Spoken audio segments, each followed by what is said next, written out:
Semana passada, o Lula estava lá na África do Sul, no encontro dos BRICS, que é o grupo de países que reúne Brasil, Rússia, Índia, China e África do Sul.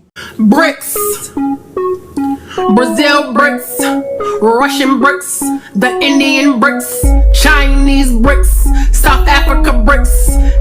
A grande novidade do encontro foi a inclusão de mais 6 países: a Argentina, o Egito, a Arábia Saudita, os Emirados Árabes Unidos, a Etiópia, a Argentina, o Egito, a Arábia Saudita, os Emirados Árabes Unidos e a Etiópia. Não, faltou o burro.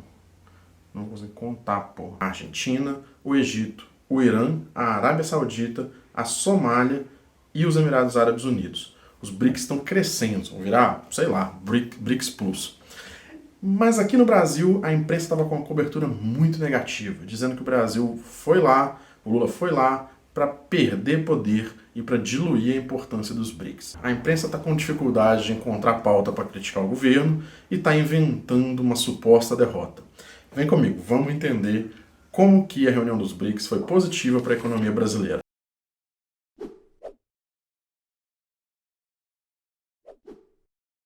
Antes de começar, eu queria agradecer todo mundo que se inscreveu no canal. Nós já estamos com mais de 500 inscritos, com 3 vídeos no canal. Muito obrigado, gente. Muito obrigado. E para a gente continuar crescendo, continuar levando conteúdo de economia e de política do ponto de vista do campo popular para mais pessoas, não esquece de curtir esse vídeo aqui, compartilhar com seus amigos e, se você ainda não se inscrever aqui no canal. Esse vídeo especialmente, compartilha com aquele amigo seu liberal que tem um complexo de vira-lata, que acha que o Brasil não pode fazer nada no cenário internacional. Nós vamos entender por que o Brasil pode fazer muita coisa e por que o governo está fazendo. São as melhores áreas de atuação do governo. Antes da gente entrar nos benefícios propriamente econômicos que a expansão dos BRICS pode trazer para o Brasil, nós temos que entender, bem rapidinho aqui, tá, gente? Não vou entrar em muito detalhe. Qual que é a estratégia de diplomacia do Brasil diante da geopolítica mundial? Ao contrário do governo Bolsonaro, e em menor medida, mas também do governo Temer, a diplomacia do governo Lula retoma a diplomacia dos primeiros governos do PT, que é uma diplomacia que a gente costuma chamar de ativa e altiva. É a diplomacia do Lula e do Celso Amorim. Aliás, um parênteses aqui. O Celso Amorim, hoje ele é um cara petista, mas ele já tinha sido chanceler do Itamar Franco e era afiliado ao PMDB. Porque essa diplomacia ativa e altiva que o presidente Lula tenta colocar para o Brasil, ela não é uma novidade. É claro que o presidente Lula dá um toque, que eu vou falar desse toque. Mas a diplomacia brasileira sempre foi uma diplomacia que buscou a independência, o não alinhamento automático. A gente não é capacho de ninguém. Até na ditadura, que com todo o anticomunismo ainda tinha um grau de independência dos Estados Unidos, mesmo estando ali bem mais afiliada. Só com o governo Bolsonaro que nós vimos o Brasil virar um pária mundial, como aquele chanceler maluco Ernesto Araújo colocou. Essa ordem geopolítica ela foi se conformando a partir da Segunda Guerra Mundial, com a criação da ONU, dos vários mecanismos, organismos internacionais, como o FMI, o Banco Mundial. E nesses mecanismos, os países que saíram vencedores da Segunda Guerra Mundial e que eram os países ricos naquele momento, têm um poder desproporcional. Então, por exemplo, o Conselho de Segurança da ONU tem 5 membros permanentes com o poder de veto: Estados Unidos, China, França, Reino Unido e a Rússia, que foram os vencedores da Segunda Guerra Mundial. O FMI, por exemplo, ele tem um poder de voto de acordo com a contribuição que cada país dá, que é medida por um cálculo econômico a partir do tamanho da economia. Só que isso foi feito lá atrás.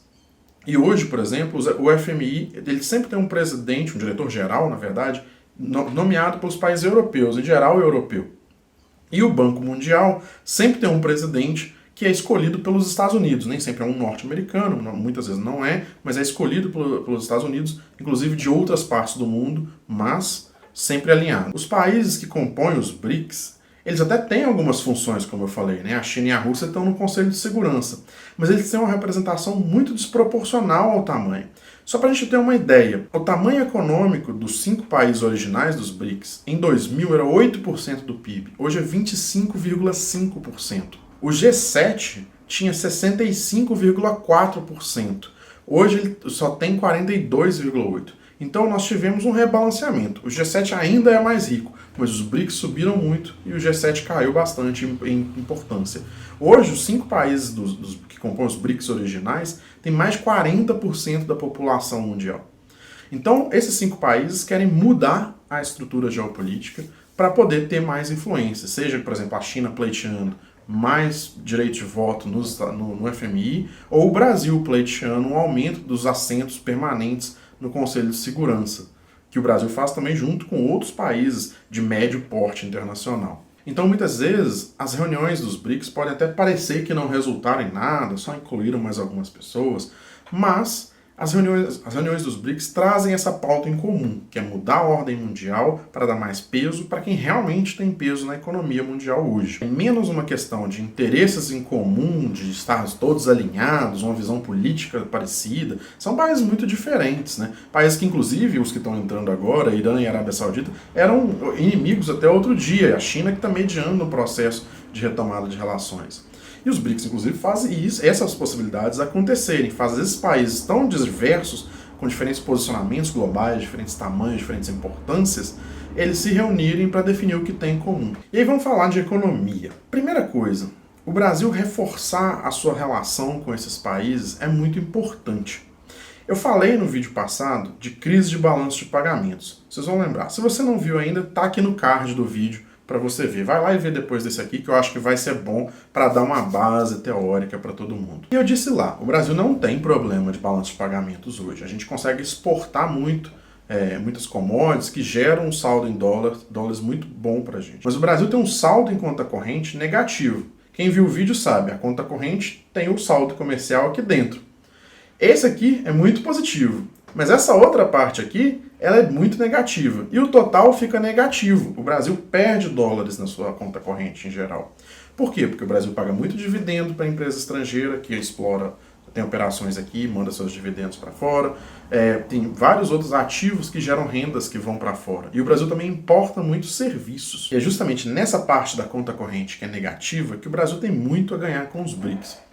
Por quê? O Brasil exporta muitas rendas, são dividendos de empresas que atuam aqui, mas são de propriedade de estrangeiros. E o Brasil também importa muitos serviços que entram na balança comercial brasileira. E esses países que não são, que estão entrando nos BRICS agora, e também alguns dos originais, com exceção da China, eles não são países altamente industrializados. Tem graus de industrialização, a Rússia tem bastante. Mas é nesses países que o Brasil consegue exportar a sua produção industrial, por exemplo. Eu vou falar daqui um pouquinho a mais da Argentina. Mas uma coisa que o Brasil pode fazer nesse ambiente sem as grandes potências industriais é voltar a exportar serviços complexos, que era o que o Brasil fazia com as empreiteiras brasileiras, até a Lava Jato destruir completamente esse mercado em nome de um suposto combate à corrupção, que a gente já viu desde o governo Bolsonaro, que não era exatamente isso que a Lava Jato estava preocupada. Mas destruiu um setor que o Brasil exportava serviço, que gera empregos bons e gera rendas para o Brasil depois.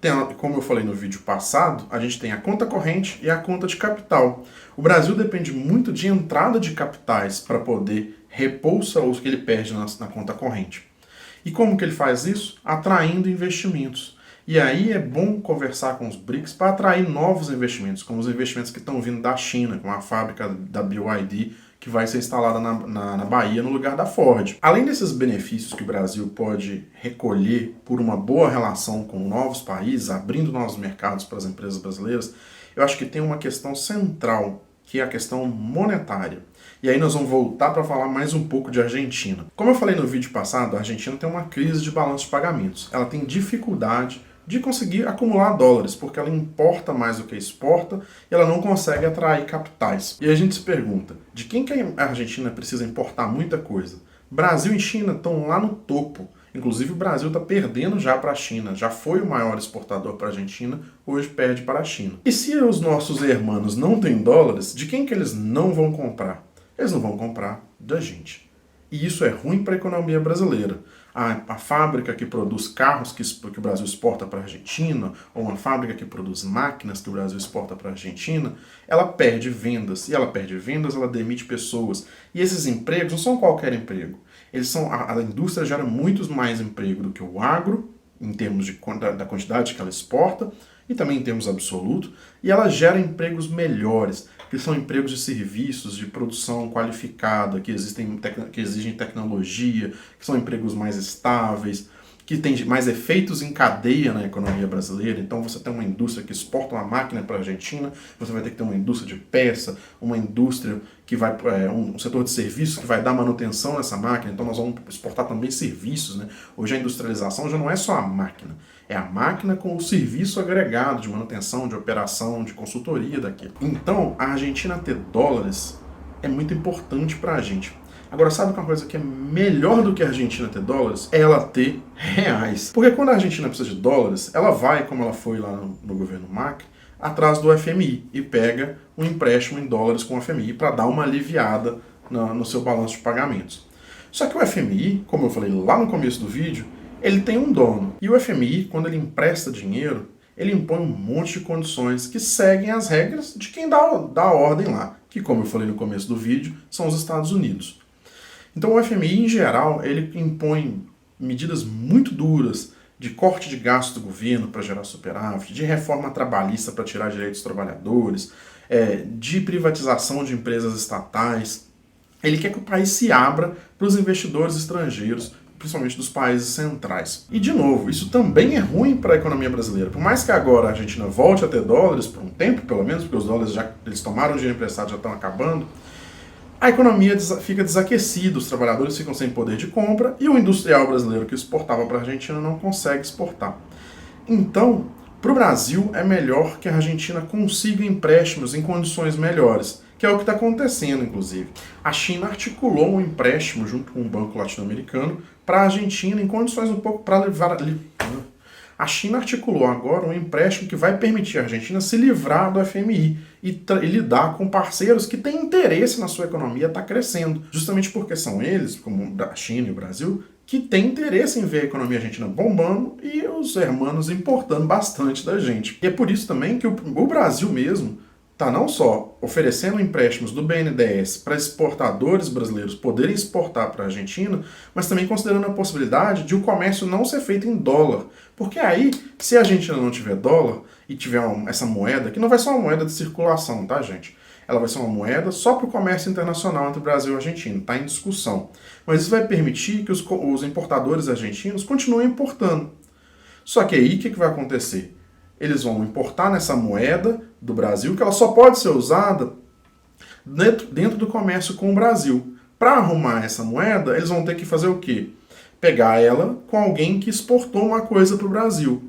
Então isso gera uma integração. A Argentina começa a exportar e importar mais para a nossa economia. E isso é ótimo para a gente, porque eles são forçados como essa é a única moeda que eles têm, eles vão ser forçados a exportar uma coisa que nós queremos, que nós precisamos aqui na nossa economia, às vezes a um preço mais razoável, justamente porque eles são obrigados a achar essa moeda que eles usam só com a gente, para depois poder importar o que eles querem do nosso país. Então, toda essa conversa de BNDES, Lula está dando dinheiro para a Argentina, para Cuba. Na verdade, o governo brasileiro, como todos os governos fazem, tá? Os Estados Unidos têm um banco que chama Exim Bank, que é do governo dos Estados Unidos, faz a mesma coisa. O governo empresta para quem importa do país. Com essa condição, tem que importar do país, não é para gastar em qualquer lugar. Então a empresa brasileira tem uma garantia de venda e depois o banco do governo vai lá e cobra a dívida. E o BNDES não tem problema de inadimplência. Acontece, como aconteceu, por exemplo, com a Venezuela, durante as tentativas de golpe que aconteceram lá, de não conseguir pagar. Mas, mesmo considerando os calotes, o BNDES é super lucrativo para o governo brasileiro, garante as exportações brasileiras e mais, se tomar um calote, o governo sempre pode negociar, por exemplo, a cessão de um ativo do país em troca desse recurso. E aí o Brasil não só ganha um ativo naquele país, ganha mais influência econômica e também ganha eventuais rendas que aquele ativo gerar para a gente. Todos esses esquemas de exportação, importação, financiamento, normalmente a gente vê a imprensa liberal, a extrema-direita, tratando como o Brasil dando dinheiro para países amigos. Na verdade, gente, a gente tem que entender, todo mundo aqui que tem uma dívidazinha de cartão de crédito, ou alguma dívida, um empréstimo que você fez, ou que um financiamento que você está dando numa moto, de um carro, que dívida é poder. Quem empresta tem poder sobre quem deve. Quem deve pode até dar um calote, mas normalmente você tem mecanismos para exigir do devedor que ele te recompense de alguma forma. E na geopolítica, por mais que muitas vezes seja difícil ter um apelo ali, não tem, né, uma coisa acima dos países, muitas vezes você vai ter até cortes internas. A Argentina tem uma dificuldade enorme com os fundos abutres que ficam tentando cobrar dívidas que ela já combinou que não vai pagar, que não valem nada. Então, nas relações internacionais, você tem um país que tem dívida com você, ou melhor ainda, que usa a sua moeda, ele passa a depender de conseguir essa moeda, ele está à sua disposição. Isso é uma forma de poder. E ter a Argentina nos BRICS é importantíssimo para o Brasil. Não dilui o poder do Brasil. Pelo contrário, nós temos ali um país que é nosso parceiro econômico, que está entrando naquela esfera de negociação e que vai entrar, de certa forma, um pouco sob a tutela do Brasil. Isso é excelente para o Brasil. E os outros países que entraram, eles também estão nessa relação com outros dos originais dos BRICS. É claro que alguns são mais importantes, a Arábia Saudita é muito importante por causa do seu papel no mercado de petróleo, o Irã também, na geopolítica internacional. Mas eles vão incorporando essa força que o Brasil exerce no seu canto do mundo, aqui na América Latina, onde nós somos a liderança e temos que exercer essa liderança. Então, gente, para encerrar, é sem viralatismo. A expansão dos BRICS, como qualquer processo diplomático, ele é complexo, é cheio de contradições, é cheio de interesses contrários e disputas, mas é um processo em que o Brasil pode se colocar no cenário internacional como um país grande, país que defende seus interesses, que não se submete automaticamente a ninguém. Mas é isso, não esquece de curtir o vídeo, se inscrever no canal se você ainda não está inscrito e manda para o seu amigo liberal vira-lata para ele deixar de baixar a cabeça no cenário internacional. Tchau, tchau. A puta merda, velho. É o Suriname conquistando o Brasil, a aeronáutica do Suriname. Os milicos não fazem porra nenhuma. Merda. Onde que eu tava? Ah, ter dólares, ter real. A gente...